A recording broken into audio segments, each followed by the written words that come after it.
Hello friends, welcome to మా honey home.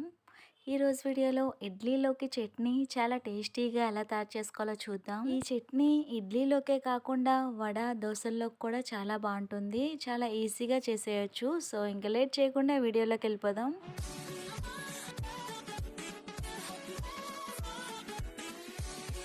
ముందుగా stove పైన ప్యాన్ పెట్టుకొని అందులో 1 టీ స్పూన్ ఆయిల్ వేసుకొని ఆయిల్ హీట్ అయిన తర్వాత అందులో ఒక చిన్న కప్పు పల్లీలు వేసుకోవాలి. అందులోనే ఒక 6-7 పచ్చిమిర్చి వేసుకోవాలి. పల్లీలు పచ్చిమిర్చి కలిపి ఫ్రై చేసుకోవడం వల్ల సమానంగా ఫ్రై అవుతాయి. మనకి టైం కూడా సేవ్ అవుతుంది. పచ్చిమిరపకాయలు ఫ్రై చేసుకునేటప్పుడు ఇలా తుంచుకొని వేసుకోండి, లేదంటే పేలతాయి.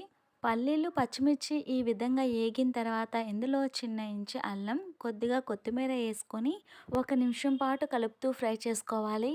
పచ్చిమిర్చి మీరు తినే కారం బట్టి వేసుకోవచ్చు. ఈ విధంగా 1 నిమిషం పాటు అల్లం కొత్తిమీర ఫ్రై చేసుకున్న తర్వాత స్టవ్ ఆఫ్ చేసుకొని ఇవి పూర్తిగా వేడి చల్లారిన తర్వాత పల్లీలు పచ్చిమిర్చి మిక్సీ జార్లో వేసుకోవాలి. మనం పల్లీలు ఏ కప్పుతో వేసుకున్నామో అదే కప్పుతో 1 కప్పు పచ్చి కొబ్బరి వేసుకోవాలి. పచ్చి కొబ్బరి ఫ్రెష్గా ఉంటేనే టేస్ట్ బాగుంటుంది. సేమ్ కప్పుతో 1 కప్పు పుట్నాల పప్పు, కొద్దిగా చింతపండు, టేస్ట్కి సరిపడా సాల్ట్ వేసుకొని ఇప్పుడు మూత పెట్టుకొని ఒకసారి మిక్సీ పట్టించుకోవాలి. ఇలా మిక్సీ పట్టించుకున్న తర్వాత ఇప్పుడు టీ గ్లాస్తో 1 గ్లాస్ నీళ్ళు వేసుకొని మెత్తగా మిక్సీ పట్టించుకోవాలి.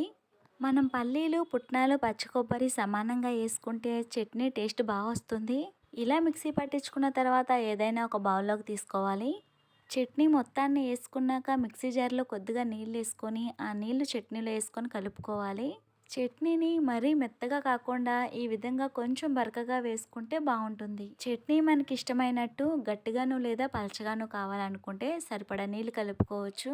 సేమ్ ప్యాన్లో 1 టీ స్పూన్ ఆయిల్ వేసుకొని అందులో ఒక 1/2 టీ స్పూన్ తాలింపు గింజలు వేసుకోవాలి. తాలింపు గింజలు వేగిన తర్వాత ఒక 2 ఎండుమిరపకాయలు తుంచుకొని వేసుకొని కొద్దిగా కరివేపాకు వేసుకొని తాలింపు ఫ్రై అయిపోయిన తర్వాత చట్నీలో వేసుకొని కలుపుకోవాలి.